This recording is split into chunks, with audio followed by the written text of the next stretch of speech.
So 2019 has come and gone. It's been a crazy year for movies for me. Honestly, 2019 has been like the best year ever for movies. We've got tons of great ones coming out, and Oscar season is going to be really, really intense. But for me personally, the movies that I was excited for ended up disappointing me a lot. Most of them that I was excited for just pooped on my expectations.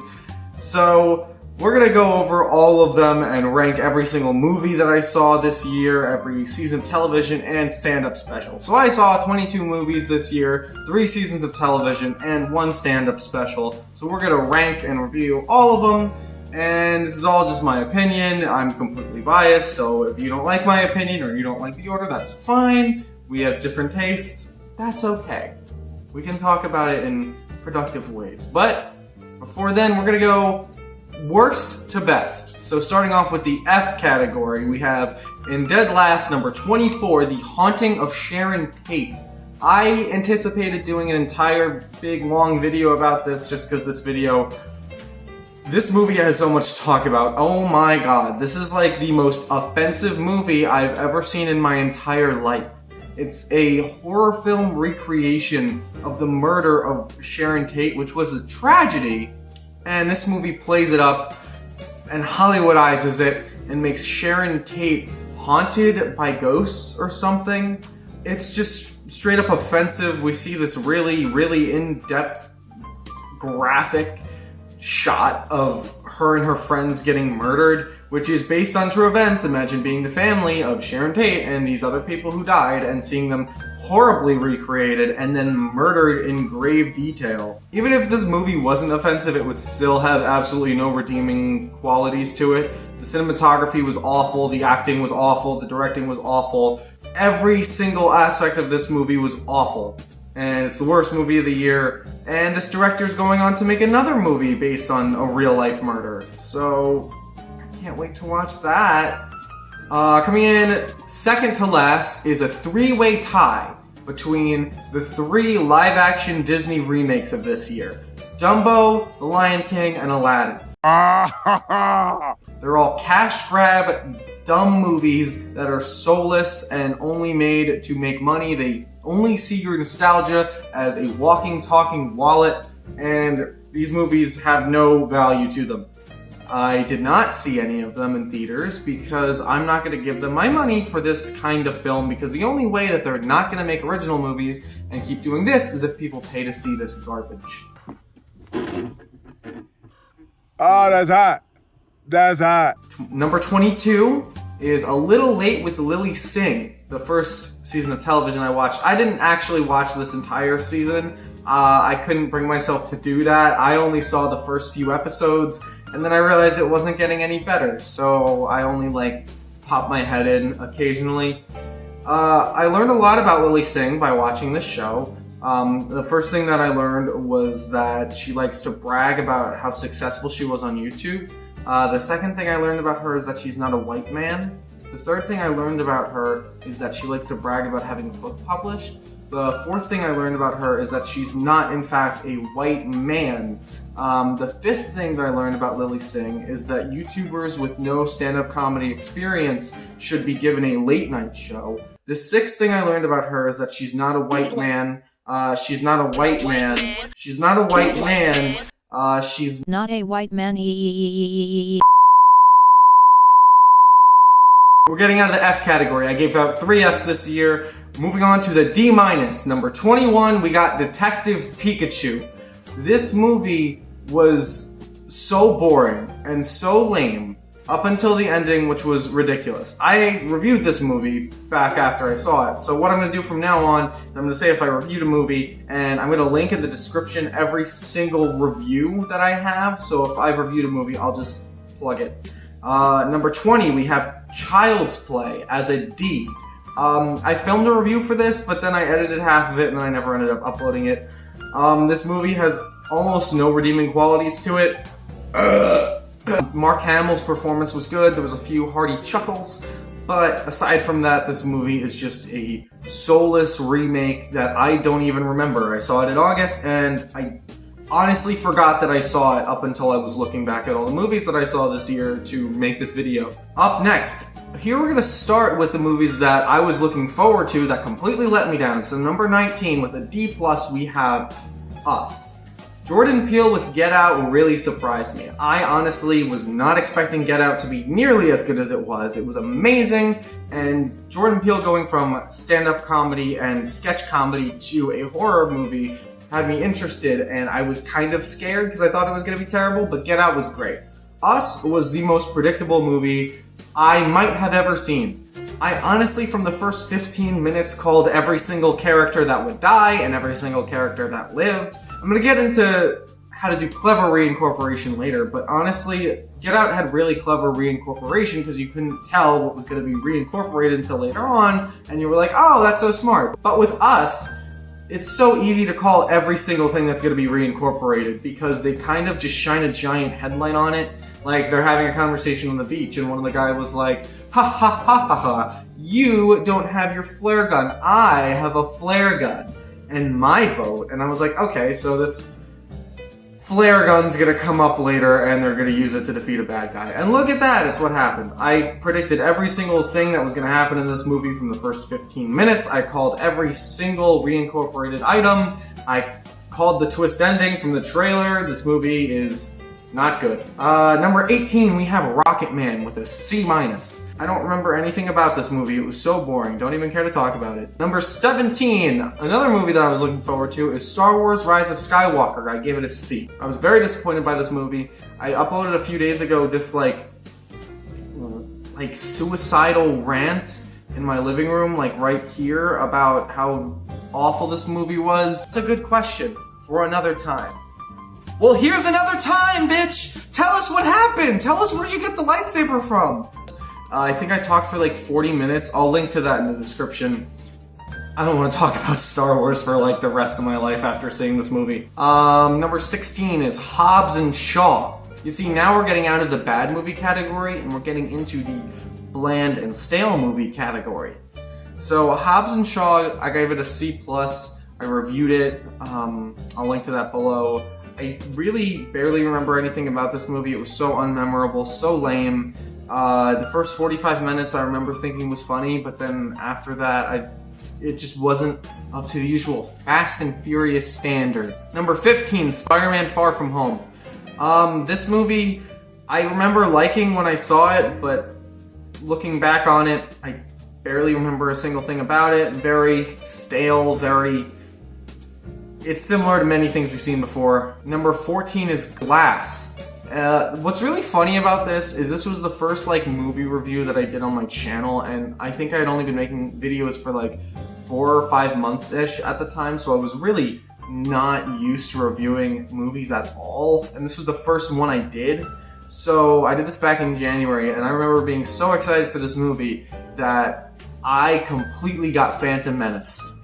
I might do a whole video on this eventually, but yeah, I was so excited for this movie. I so wanted M. Night Shyamalan to make great movies again. I wanted him to make movies as good as The Sixth Sense and Unbreakable. And then I saw Split, and I was like, okay, this might be his return to making great movies again. And then I saw Glass, and I was so looking forward to seeing another great M. Night Shyamalan and have him come back and make great movies again that I completely blinded myself to all the flaws of this movie. And I gave it an A+ in my initial review, and looking back on it, that was so stupid of me. I think I was just blinded by what I wanted to see, that I ended up just seeing what I wanted to see. Looking back on it, this movie was a disappointment.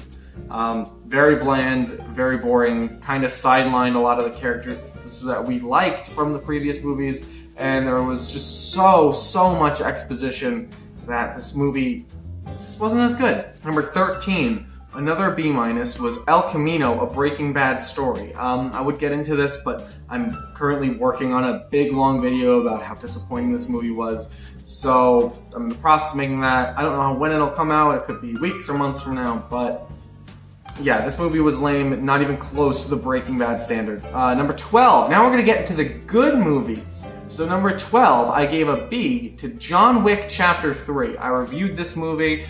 This movie was a lot of fun, great action, great cinematography, so yeah, a lot of fun. Number 11 was Toy Story 4. I reviewed this movie, I'll link to it below. I think I got Phantom Menaced a little bit by this movie. I still think it's a B+ level movie, and I gave it an A in my initial review. It's just looking back on it, I'm kind of forgetting a lot of it, so if a movie's not that memorable, then maybe it wasn't as good as I thought it was leaving the theater.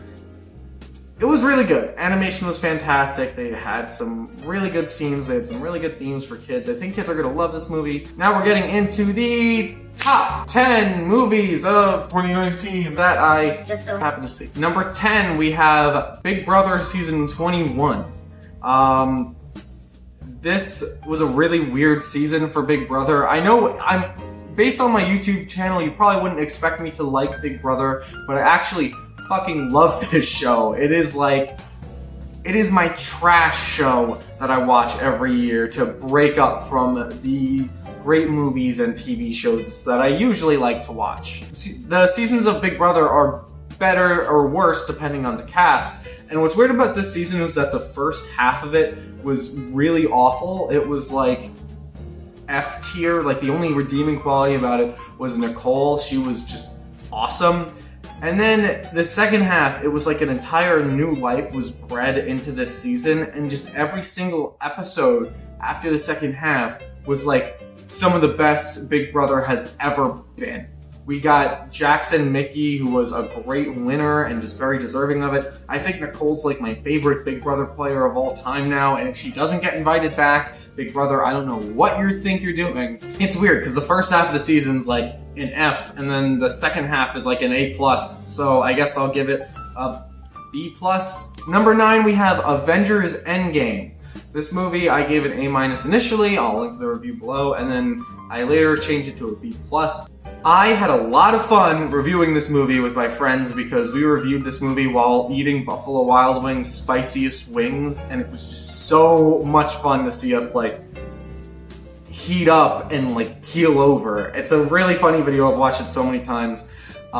This movie is really great, really satisfying ending to the series of Marvel movies. Even though I don't usually like Marvel movies, I still like this movie. I think they ruined Thanos' character. I actually have an 18-minute long video where I talk about that, so I'll link to that below. Really good stuff here from Marvel. I don't think they'll ever make a movie quite as good as Infinity War, but Endgame's pretty darn close. Number 8, we have Midsommar. I also reviewed this, so link in the description, but Midsommar honestly was... it's weird, because Midsommar was really good. I think it's B+ material, but Hereditary, directed by Ari Aster, was my favorite movie of last year, and I gave that movie an A+. I think Hereditary is a masterpiece, and then Midsommar just had sloppy writing and so much that was just kind of dropped. The ending was not good. The last act was very bad to me. But the first 2 acts were fantastic, with great cinematography, great setup to these characters, great acting. I feel like everything in this movie was perfect in the first 2/3, but then it's just kind of a shame that it dropped the ball in the last act. But still, it's a good movie. Number 7 is the stand-up special I saw this year, Dave Chappelle's Sticks and Stones. I'm giving it an A-. It was really, really funny. Lilly Singh, if you want to learn how to do racial comedy, watch Dave Chappelle, because he's fucking hilarious and amazing at it. Number 6, okay, this is a good one for me. Number 6 is Little Women. I'm giving it an A-. I have a review recorded, and I'm gonna edit it and post it in a few days, just later this week. Back on this channel for that. This was the last movie I had that I was looking forward to of the year, and everything else had disappointed me. Star Wars, Glass, Us. And I was just like, please, Greta Gerwig, please make a great movie. And she did. Little Women is really great, has great character writing, great acting from Saoirse Ronan, a fully star-studded cast, and watch out for this during Oscar season. And also look out for my review in a few days. Alright, now we're getting into the top 5. Number 5 is The Irishman. I watched this movie as Martin Scorsese intended me to. I watched it on my cell phone with Netflix playing while I was cooking in the kitchen. Meanwhile, this couple was arguing right next to me. I could barely hear what they were saying, but I had Japanese subtitles on, so I think it was okay. Get more. Listen, I started right there. You're not and a I'm dragon. already You cannot so just hoard fat. items. I'll hoard whatever the fuck You cannot I just want. hoard whatever you want. Maybe I'll start hoarding boyfriends. You can't. No one else will find you attractive. It's fine.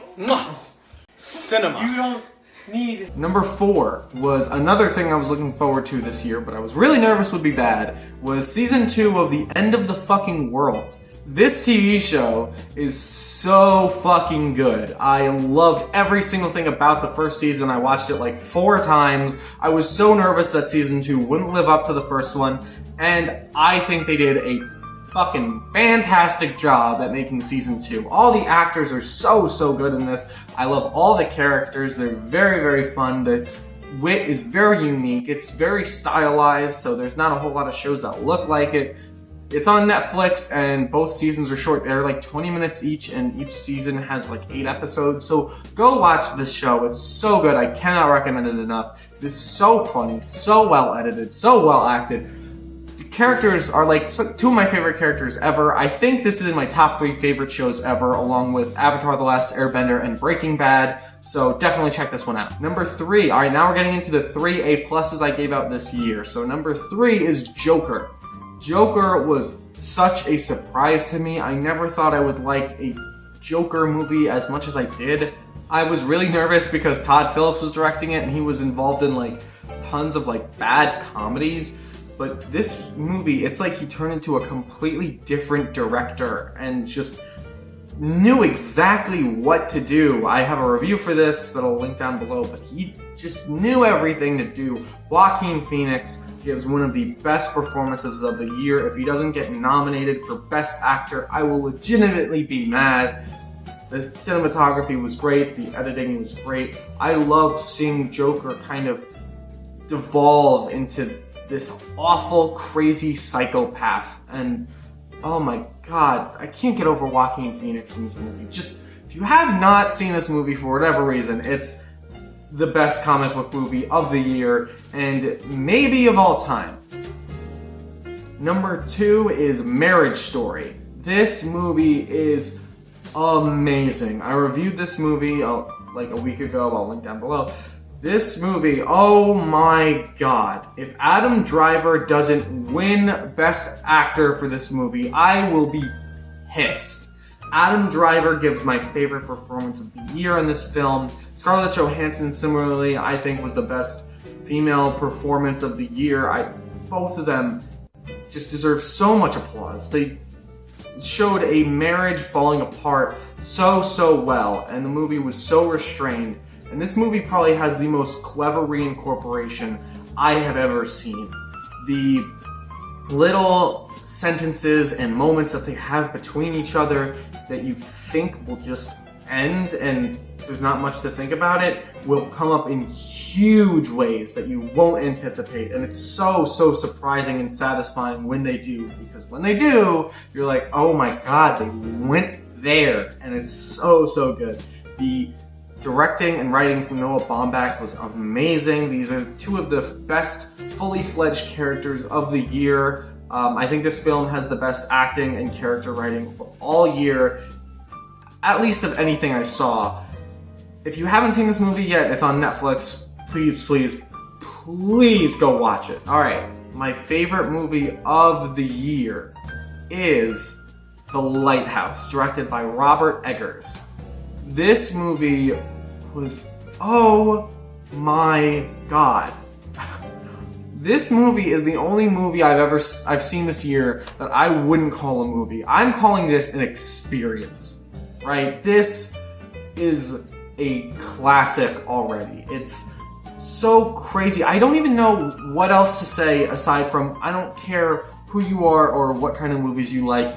This is the only movie that I'm telling you you need to see of the year, otherwise you're completely missing out on a masterpiece in every single shape and form.